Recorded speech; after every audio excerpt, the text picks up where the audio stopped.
ಧಾರವಾಡ ರಾಜಕೀಯ ಆಕಣದ ಆ ಪ್ರಭಾವಿ ನಾಯಕ, ಉತ್ತರ ಕರ್ನಾಟಕದ ಇಡೀ ಪಂಚಮಸಾಲಿ ಲಿಂಗಾಯತ್ ಸಮುದಾಯದ ಅತ್ಯಂತ ಪ್ರಬಲ ಮಾಸ್ ಲೀಡರ್ ಶಾಸಕ ವಿನಯ್ ಕುಲಕರ್ಣಿ ಕೊನೆಗೂ ತನ್ನ ಸ್ವಂತ ಧಾರವಾಡ ಜಿಲ್ಲೆಗೆ ಭರ್ಜರಿಯಾಗಿ ರೀ ಎಂಟ್ರಿ ಕೊಡ್ತಾ ಇದ್ದಾರೆ. ಹೌದು ವೀಕ್ಷಕರೇ, ಇಡೀ ಕರ್ನಾಟಕ ರಾಜಕಾರಣವನ್ನೇ ನಡಗಿಸಿದ್ದ ಆ ಜಿಮ್ ಕೊಲೆ ಪ್ರಕರಣದ ನಂತರ ಧಾರವಾಡ ಜಿಲ್ಲೆಗೆ ಕಾಲಿಡದಂತೆ ವಿನಯ್ ಕುಲಕರ್ಣಿ ಅವರಿಗೆ ಕೋರ್ಟ್ ಕಠಿಣ ನಿಷೇಧ ಹೇರಿತ್ತು. ಇಡೀ ಧಾರವಾಡದ ಗಡಿಯಿಂದ ಅವರನ್ನ ದೂರ ಇಡಲಾಗಿತ್ತು. ಅವರ ಇಡೀ ರಾಜಕೀಯ ಸಾಮ್ರಾಜ್ಯದಿಂದ ಅವರನ್ನ ಬಲವಂತವಾಗಿ ಬೇರ್ಪಡಿಸಲಾಗಿತ್ತು. ಆದರೆ ಈಗ ಈ ಕ್ಷಣದಲ್ಲಿ ಇಡೀ ಕರ್ನಾಟಕ ರಾಜಕೀಯ ವಲಯವೇ ಬೆಚ್ಚಿ ಬೀಳಿಸುವಂತಹ ಮಹಾ ಟ್ವಿಸ್ಟ್ ಒಂದು ಎದುರಾಗಿದೆ.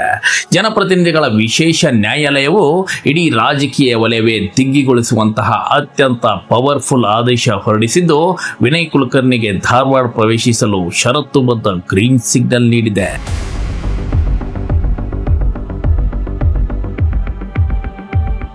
ಆದರೆ ನೆನಪಿಡಿ, ಈ ಎಂಟ್ರಿ ಅಷ್ಟು ಸುಲಭದಲ್ಲ. ಕೋರ್ಟ್ ಆ ಅನುಮತಿಯ ಹಿಂದೆ ಅತ್ಯಂತ ಕಠಿಣವಾದ ಬೆವರಿಳಿಸುವಂತಹ ಷರತ್ತುಗಳನ್ನ ವಿಧಿಸಿದೆ. ಒಂದು ಸಣ್ಣ ತಪ್ಪು ನಡೆದರೂ ಸಾಕು, ಮುಂದಿನ ಕ್ಷಣವೇ ವಿನಯ್ ಕುಲಕರ್ಣಿ ಮತ್ತೆ ಜೈಲಿನ ಕತ್ತಲ ಕೋಣೆಗೆ ಹೋಗ್ಬೇಕಾಗತ್ತೆ. ಯೋಚನೆ ಮಾಡಿ, ಈ ಆದೇಶದ ಬೆನ್ನಲ್ಲೇ ಧಾರವಾಡದಲ್ಲಿ ಮುಂದೇನು ಆಗ್ಬೋದು? ಎದುರುಗಾಳಿ ಪಾಳೆಯದಲ್ಲಿ ಈಗ ಯಾವ ರೀತಿಯ ನಡುಕ ಶುರುವಾಗಿದೆ ಗೊತ್ತಾ? ಇಷ್ಟು ದಿನ ಸೈಲೆಂಟ್ ಆಗಿದ್ದ ಧಾರವಾಡದ ರಾಜಕೀಯ ರಣರಂಗದಲ್ಲಿ ಈಗ ಯಾವ ರೀತಿಯ ಯುದ್ಧದ ಕಹಳೆ ಮೊಳಗಿದಂತೆ ಗೊತ್ತಾ? ಬಂಧುಗಳೇ, ವಿನಯ್ ಕುಲಕರ್ಣಿ ಅವರ ಈ ಧಾರವಾಡ ಪ್ರವೇಶ ಮತ್ತು ಅವರ ಮೇಲಿರುವ ಕೊಲೆ ಪ್ರಕರಣದ ಬಗ್ಗೆ ನಿಮಗೇನನ್ಸುತ್ತೆ?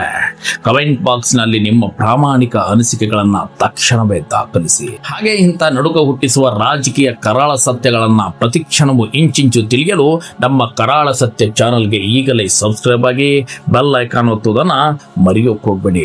ವಿನಯ್ ಕುಲಕರ್ಣಿ ಅಂದ್ರೆ ಕೇವಲ ಒಬ್ಬ ಸಾಮಾನ್ಯ ರಾಜಕಾರಣಿ ಅಲ್ಲ, ಉತ್ತರ ಕರ್ನಾಟಕದಲ್ಲಿ ಕಾಂಗ್ರೆಸ್ ಪಕ್ಷಕ್ಕೆ ಶ್ರೀರಕ್ಷೆಯಾಗಿ ನಿಂತಿರುವ ಅತ್ಯಂತ ಪ್ರಬಲಶಾಲಿ ಪಂಚಮಶಾಲಿ ಲಿಂಗಾಯತ್ ನಾಯಕ. ಧಾರವಾಡ ಗ್ರಾಮೀಣ ಕ್ಷೇತ್ರದಿಂದ ಸತತ 3 ಬಾರಿ ಶಾಸಕರಾಗಿ ಆಯ್ಕೆಯಾಗಿರುವ ಇವರು ತನ್ನ ವಿಭಿನ್ನ ಶೈಲಿಯಿಂದಲೇ ಇಡೀ ಉತ್ತರ ಕರ್ನಾಟಕದ ರಾಜಕಾರಣವನ್ನ ತನ್ನ ಬೆರಳ ತುದಿಯಲ್ಲಿ ಆಡಿಸಿದವರು. ಕೇವಲ 3ನೇ ಪ್ರಯತ್ನದಲ್ಲಿ ಭರ್ಜರಿ ಜಯ ಸಾಧಿಸಿ ಸಿದ್ದರಾಮಯ್ಯ ಸಂಪುಟದಲ್ಲಿ ಅತ್ಯಂತ ಪವರ್ಫುಲ್ ಆದ ಗಡಿ ಮತ್ತು ಭೂವಿಜ್ಞಾನ ಸಚಿವರಾಗಿದ್ದಂತವರು. ಇವರ ಅಧಿಕಾರದ ಖದರ್ ಎಷ್ಟಿತ್ತಪ್ಪ ಅಂದ್ರೆ, ಅಧಿಕಾರಿಗಳಿಗೆ ಬೆವರಿಳಿಸುವುದು, ತನಗೊಡ್ಡಿದ ಸವಾಲುಗಳನ್ನ ಧೂಳಿಪಟ್ಟಿ ಮಾಡುವುದು ಇವರ ರಾಜಕೀಯ ಮುಖ್ಯ ಶೈಲಿಯಾಗಿತ್ತು.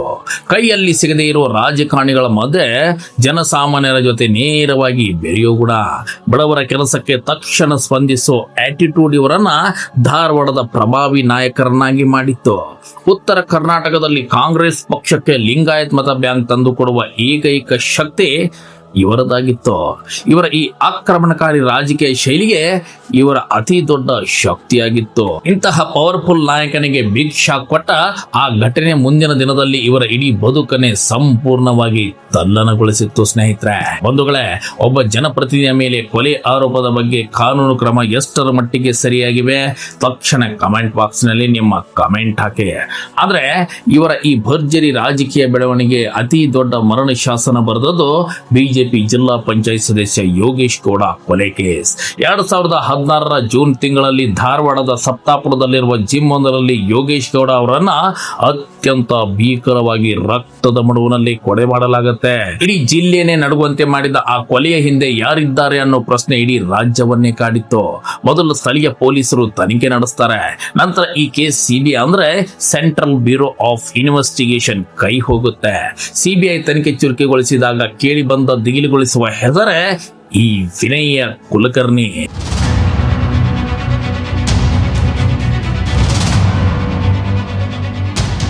ಈ ಕೊಲೆಯ ಹಿಂದಿನ ಸಂಚು ರೂಪಿಸಿದ್ದು ವಿನಯ್ ಕುಲಕರ್ಣಿ ಅನ್ನೋ ಆರೋಪದ ಮೇಲೆ 2020ರಲ್ಲಿ ಇವರನ್ನ ಸಿಬಿಐ ಬಂಧಿಸಿ ಹಿಂಡಲ್ಗ ಜೈಲಿಗಟ್ಟಿತ್ತೆ. ಸುಮಾರು 9 ಇಡೀ ತಿಂಗಳು ಜೈಲಿನಿಂದ ಇವರಿಗೆ ಸುಪ್ರೀಂ ಕೋರ್ಟ್ ಜಾಮೀನು ನೀಡಿದಾಗ ಯಾವುದೇ ಕಾರಣಕ್ಕೂ ಧಾರವಾಡ ಜಿಲ್ಲೆಗೆ ಕಾಲಿಡಬಾರದು ಅನ್ನೋ ಕಠಿಣ ನಿಯಮ ವಿಧಿಸಿತ್ತು. ಯೋಚನೆ ಮಾಡಿ ವೀಕ್ಷಕರೇ, ಒಬ್ಬ ರಾಜಕಾರಣಿಗೆ ತನ್ನದೇ ಕ್ಷೇತ್ರಕ್ಕೆ ಹೋಗಲು ಅನುಮತಿ ಇಲ್ಲ ಎಂದರೆ ಆತನ ರಾಜಕೀಯ ಪರಿಸ್ಥಿತಿ ಎಷ್ಟು ಗಂಭೀರವಾಗಿರಬಹುದು. ಇವರ ಮೇಲಿರುವ ಈ ಕೊಲೆ ಆರೋಪ, ಕಪ್ಪು ಚುಕ್ಕೆ ಮತ್ತು ಇವರ ಅತಿಯಾದ ಕೋಪ, ಆಕ್ರಮಣಕಾರಿ ವರ್ತನೆಯೇ ಇವರ ಅತಿ ದೊಡ್ಡ ದೌರ್ಬಲ್ಯವಾಗಿದೆ. ಇದು ಇವರಿಗೆ ರಾಜಕೀಯ ಸಾಕಷ್ಟು ಶತ್ರುಗಳನ್ನ ಸೃಷ್ಟಿ ಮಾಡಿದೆ. ಇಂತಹ ಕಪ್ಪು ಚುಕ್ಕೆ ಇಟ್ಟುಕೊಂಡು ವಿನಯ್ ಕುಲಕರ್ಣಿ ಮುಂದಿನ ರಾಜಕೀಯ ಆಟವನ್ನ ಹೇಗೆ ಆಡ್ತಾರೆ ಅನ್ನೋದೇ ಈಗ ಇಡೀ ರಾಜ್ಯದ ಮುಂದಿರುವ ಅತಿ ದೊಡ್ಡ ಕ್ಯೂರಿಯಾಸಿಟಿ ಸ್ನೇಹಿತರೆ. ಎದುರಾಳಿಗಳು ಇವರನ್ನ ಕ್ಷೇತ್ರದಿಂದ ದೂರ ಇಟ್ಟು ರಾಜಕೀಯವಾಗಿ ಮುಗಿಸಲು ಸಂಚು ರೂಪಿಸಿದ್ರ ಅಥವಾ ಕಾನೂನಿನ ಮಂಡಿಗೆ ಇವರು ಸಿಕ್ಕಿ ಬಿದ್ದಿದ್ರ? ಇಡೀ ಧಾರವಾಡದ ಜನತೆ ಈಗ ಮುಂದೇನಾಗುತ್ತೆ ಅಂತ ಉಸಿರು ಬಗೆ ಹಿಡಿದು ಕಾಯ್ತಾ ಇದ್ದಾರೆ. ವೀಕ್ಷಕರೇ, ರಾಜಕೀಯ ದ್ವೇಷಕ್ಕಾಗಿ ಇಂತಹ ಕೊಲೆಗಳು ನಡೆಯುವುದು ಸರಿನಾ? ಇಂಥ ಕರಾಳ ರಾಜಕೀಯದ ಆಟ ಕೊನೆಯಾಗಬೇಕಾ ಬೇಡವಾ? ನಿಮ್ಮ ಅಭಿಪ್ರಾಯ ಕಮೆಂಟ್ ಬಾಕ್ಸ್ ನಲ್ಲಿ ತಿಳಿಸಿ ಸ್ನೇಹಿತರೆ. ಹಾಗೆ ನಮ್ಮ ಚಾನಲ್ಗೆ ಈಗಲೇ ಫಾಲೋ ಆಗಿ ಬೆಲ್ ಐಕಾನ್ ಕ್ಲಿಕ್ ಮಾಡಿ. ಇಂತಹ ಕಠಿಣ ಪರಿಸ್ಥಿತಿಯಲ್ಲೂ ಅವರ ಅಪ್ರತಿಮ ಮಾಸ್ ಅಪೀಲ್ ಅವರ ಕೈ ಬಿಟ್ಟಿಲ್ಲ. 2023ರ ವಿಧಾನಸಭಾ ಚುನಾವಣೆಯಲ್ಲಿ ವಿನಯ್ ಕುಲಕರ್ಣಿ ಧಾರವಾಡಕ್ಕೆ ಕಾಲಿಡದಿದ್ದರೂ ಅವರ ಪರವಾಗಿ ಅವರ ಧರ್ಮಪತ್ನಿ ಶಿವಲೀಲಾ ಕುಲಕರ್ಣಿ ಮತ್ತು ಅವರ ನಿಷ್ಠಾವಂತ ಬೆಂಬಲಿಗರು ಇಡೀ ಕ್ಷೇತ್ರಾದ್ಯಂತ ಬಿರುಸಿನ ಪ್ರಚಾರ ನಡೆಸ್ತಾರೆ. ಸ್ವಂತ ವಿನಯ್ ಕುಲಕರ್ಣಿ ಕ್ಷೇತ್ರಕ್ಕೆ ಬರದೇ ಇದ್ದರೂ ಅವರ ಮೇಲಿದ್ದ ಆ ಪ್ರಬಲ ಪಂಚಮಶಾಲಿ ಲಿಂಗಾಯತ ಸಮುದಾಯದ ಪ್ರೀತಿ ಮತ್ತು ಸಹಾನುಭೂತಿ ಅಲ್ಲಿ ಎಷ್ಟಿತ್ತಪ್ಪ ಅಂದ್ರೆ ಧಾರವಾಡ ಗ್ರಾಮೀಣ ಕ್ಷೇತ್ರದ ಜನತೆ ಇವರನ್ನ ಭರ್ಜರಿ ಬಹುಮತದಿಂದ ಗೆಲ್ಲಿಸಿ ವಿಧಾನಸಭೆಗೆ ಕಳಿಸ್ತಾರೆ.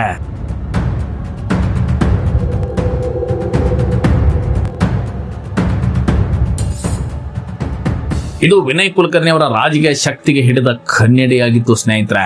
ಕ್ಷೇತ್ರಕ್ಕೆ ಬರದ ಗೆದ್ದ ಆ ನಾಯಕ ಈಗ ನೇರವಾಗಿ ತನ್ನ ಕ್ಷೇತ್ರಕ್ಕೆ ಬರ್ತಾ ಇದ್ದಾರೆ ಅಂದ್ರೆ ಮುಂದಿನ ರಾಜಕೀಯ ಆಕಾಡ ಹೇಗಿರಬಹುದು ಊಹೆ ಮಾಡಿ. ರಾಜಕೀಯದ ಈ ಚದುರಂಗ ಆಟದಲ್ಲಿ ಮುಂದಿನ ನಡೆ ಯಾರದ್ದು? ಯಾರು ಯಾರಿಗೆ ಟಾಂಗ್ ಕೊಡ್ತಾರೆ? ಯಾರು ಯಾರಿಗೆ ಮಣ್ಣು ಮುಕ್ಕಿಸ್ತಾರೆ? ಇಷ್ಟು ದಿನ ಪರದೆಯ ಹಿಂದೆ ನಿಂತು ನಾಟಕವಾಡ್ತಿದ್ದ ನಾಯಕ ಈಗ ನೇರವಾಗಿ ರಂಗ ಪ್ರವೇಶ ಮಾಡ್ತಾ ಇದ್ದಾರೆ. ಎದುರಾಳಿಗಳ ಕೋಟೆಯನ್ನ ಧೂಳಿಪಟ ಮಾಡೋಕೆ ಮಾಸ್ಟರ್ ಪ್ಲಾನ್ ರೆಡಿಯಾಗಿದೆಯಾ? ಆದ್ರೆ ಈಗ ಇಡೀ ಕರ್ನಾಟಕದ ರಾಜಕೀಯದಲ್ಲಿ ಅತ್ಯಂತ ದೊಡ್ಡ ಟ್ವಿಸ್ಟ್ ಸಿಕ್ಕಿದೆ. ಹೈಕೋರ್ಟ್ ಇವರ ಶಿಕ್ಷೆಯನ್ನ ಅಮಾನತಲ್ಲಿಟ್ಟು ಜಾಮೀನು ನೀಡಿದ ಬೆನ್ನಲ್ಲೇ ಈಗ ಜನಪ್ರತಿನಿಧಿಗಳ ವಿಶೇಷ ನ್ಯಾಯಾಲಯವು ಇವರಿಗೆ ಧಾರವಾಡಕ್ಕೆ ಪ್ರವೇಶಿಸಲು ಐತಿಹಾಸಿಕ ಅನುಮತಿ ನೀಡಿದೆ. ನ್ಯಾಯಾಧೀಶರಾದ ಸಂದೀಪ್ ಪಾಟೀಲ್ ಅವರ ಕಠಿಣ ಷರತ್ತುಗಳೊಂದಿಗೆ ಧಾರವಾಡಕ್ಕೆ ಪ್ರವೇಶಿಸಲು ಅನುಮತಿ ಕೊಟ್ಟಿದ್ದಾರೆ.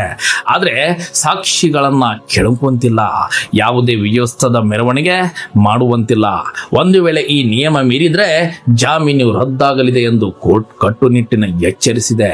ವಿನಯ್ ಕುಲಕರ್ಣಿ ಈ ಕಠಿಣ ಷರತ್ತುಗಳನ್ನ ಪಾಲಿಸ್ತಾರಾ ಅಥವಾ ಯಾವುದಾದರೂ ಒಂದು ಸಣ್ಣ ತಪ್ಪು ನಡೆದು ಮತ್ತೆ ಜೈಲು ಪಾಲಾಗ್ತಾರಾ?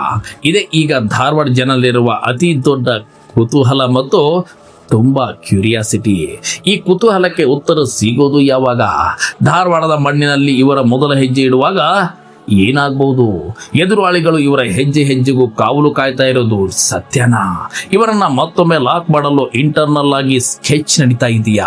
ರಾಜಕೀಯದ ಈ ಕರಾಳ ಹಾದಿ ಯಾವ ತಿರುವು ಪಡೆದುಕೊಳ್ಳಲಿದೆ? ಏನೇ ಇರಲಿ, ಧಾರವಾಡದ ಈ ನಾಯಕ ಈಗ ಮರಳಿ ತನ್ನ ಸಾಮ್ರಾಜ್ಯಕ್ಕೆ ಕಾಲಿಡ್ತಾ ಇದ್ದಾರೆ. ಇದು ಮುಂಬರುವ ದಿನಗಳಲ್ಲಿ ಉತ್ತರ ಕರ್ನಾಟಕ ರಾಜಕಾರಣದಲ್ಲಿ ಯಾವ ಮಟ್ಟಿಗೆ ಬಿರುಗಾಳಿ ಎಬ್ಬಸಲಿದೆ, ಎದುರಾಳಿಗಳು ಇದಕ್ಕೆ ಯಾವ ರೀತಿಯ ಪ್ರತಿತಂತ್ರ ಹೂಡಲಿದ್ದಾರೆ ಎಂಬುದನ್ನು ನಾವು ಕಾದು ನೋಡಬೇಕಾಗಿದೆ. ಧಾರವಾಡದ ಈ ರಣರಂಗದಲ್ಲಿ ಮುಂದೇನಾಗುತ್ತೆ ಅನ್ನೋ ಅಪ್ಡೇಟ್ ಕರಾಳ ಸತ್ಯ ಚಾನೆಲ್ ನಲ್ಲಿ ನಿರಂತರವಾಗಿ ಸಿಗ್ತಾ ಇರುತ್ತೆ. ಈ ರಣರಂಗದ ಕರಾಳ ಅಧ್ಯಾಯದ ಮುಂದಿನ ಭಾಗವನ್ನ ನೀವು ನೋಡಲು ಸಿದ್ಧರಿದ್ದೀರಾ ಸ್ನೇಹಿತರೆ? ಧಾರವಾಡದ ಕದನ ಕಲಿಗಳ ಮುಂದಿನ ನಡೆ ಏನು ಎಂಬುದನ್ನ ನೋಡಲು ಇಡೀ ಕರ್ನಾಟಕವೇ ಕಾದು ಕುಂತಿದೆ. ವಿನಯ್ ಕುಲಕರ್ಣಿ ಅವರ ಈ ಎಂಟ್ರಿ ಹೊಸ ಇತಿಹಾಸ ಸೃಷ್ಟಿಸುತ್ತಾ ಅಥವಾ ಇವರ ರಾಜಕೀಯ ಬದುಕಿಗೆ ಹೊಸ ಕಂಟಕ ತರುತ್ತಾ ಅನ್ನೋದನ್ನ ಕಾದು ನೋಡ್ಲೇಬೇಕು ನಾವು. ಬಂಧುಗಳೇ, ಈ ರೋಚಕ ವಿಡಿಯೋ ನಿಮ್ಗೆ ಇಷ್ಟವಾಗಿದ್ರೆ ತಕ್ಷಣ ಲೈಕ್ ಮಾಡಿ ಮತ್ತು ಶೇರ್ ಮಾಡಿ. ನಮ್ಮ ಕರಾಳ ಸತ್ಯ ಚಾನಲ್ ತಪ್ಪದೆ ಫಾಲೋ ಮಾಡಿ ಸ್ನೇಹಿತರೆ. ಮತ್ತು ಪ್ರತಿಯೊಬ್ಬರು ಈಗಲೇ ಕಮೆಂಟ್ ಬಾಕ್ಸ್ ನಲ್ಲಿ ಜೈ ಹಿಂದ್, ಜೈ ಕರ್ನಾಟಕ ಎಂದು ಕಮೆಂಟ್ ಮಾಡಿ ನಿಮ್ಮ ಅಭಿಮಾನವನ್ನ ಮೆರೆಯಿರಿ ಸ್ನೇಹಿತರೆ. ಧನ್ಯವಾದಗಳು. ಮತ್ತೆ ಸಿಗ್ತೀನಿ.